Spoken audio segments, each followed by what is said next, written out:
Hi friends, welcome to Cricket Munch. It's been 1.5 months. 14 teams have started to be crowned as the world champions, and now we boil down to just two teams. The co-hosts, Australia and New Zealand. Just like it happened in the 2011 World Cup, where the co-hosts India and Sri Lanka faced each other in a thriller final.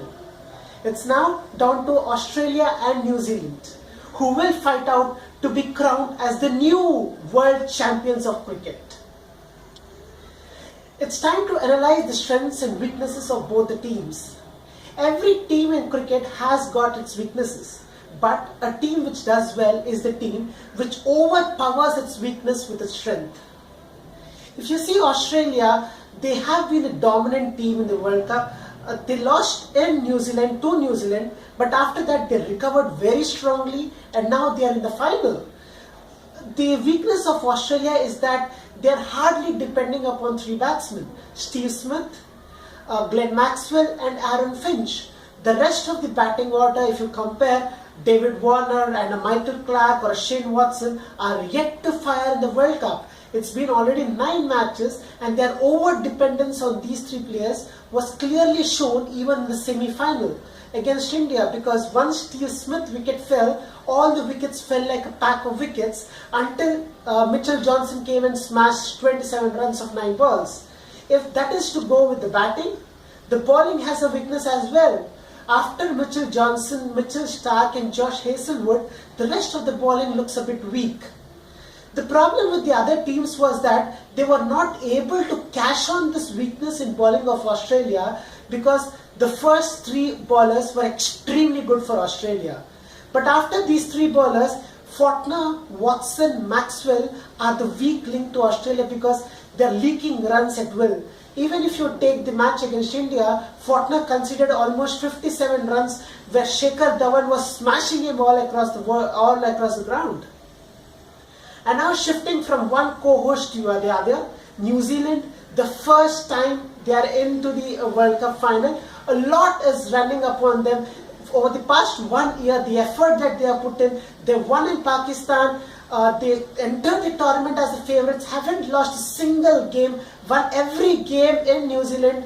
But the only problem is, it's tough to adapt to Australian conditions, because New Zealand, the grounds are small, even a miss hit could go for a 6. But at MCG, even a sweet shot could land in somebody's hands because the grounds are so big.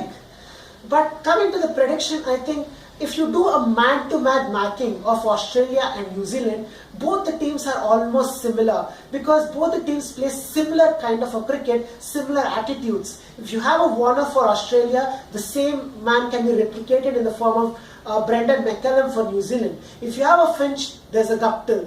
There's a Steve Smith, there's a Kane Williamson for New Zealand. So it's similar kind of batting orders. There's similar kind of finishers as well. Glenn Maxwell for Australia, Corey Anderson for New Zealand. Similar kind of finishes wherein they can smash 100 of almost 52 balls. Both of them have the records of fastest century and fastest half century once in the world. And even in the bowling, you have Mitchell Johnson for Australia, Trent Boult for New Zealand, who have done extremely well, similar kind of a bowlers, pace at the wicket, etc.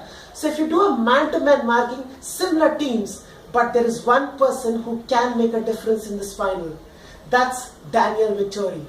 He has performed over the years. For the past 12 years, he has been with the New Zealand team, and this could probably be his last international match. Knowing MCG wicket, the way it played in the India was a South Africa match and also against Bangladesh, there will be some spin for Daniel Vettori. Once he comes to play, I think it's really interesting, because he has done well for New Zealand for the past 12 years, and now at a crucial stage, it's he who is going to step on. Because Daniel Vettori on MCG track is a tough man to beat. Along with Vettori, I think Kane Williamson would also play a very key role, because when we went to Pakistan, he has done extremely well on those tracks, facing Pakistani bowlers, and now since in the World Cup he hasn't fired so much as expected, but he is the man for the future for New Zealand. And then if you come to the final, he's a big match player. So according to me, Daniel Vittori, Kane Williamson would be the key for New Zealand if they have a chance to win. Because anyway, McCallum gives you the start, Ross Taylor gives you the stability in the middle order, but two men who can change the game for New Zealand are Vittori and Kane Williamson. Australia have won the World Cup 4 times previously. This is their 5th final. New Zealand, this is their first time. But somehow, though you might say the favourites are Australia because they are playing in Australia at a very big ground, but somehow my heart says this time it would be New Zealand. Because New Zealand over the past 1 year have put in plenty of effort into their squad. They have been building up towards this tournament for the past 1.5 to 2 years since McCallum took over the captaincy. It's been a hard struggle and they want to prove a point to the world that New Zealand, it's not only rugby but cricket survives in New Zealand as well. So fingers crossed. I would say my heart goes with New Zealand to win, but fingers crossed, waiting for the result for tomorrow, and can't wait to see the World Cup win by some team because we'll have a new champion this time. This is your Krishna signing off.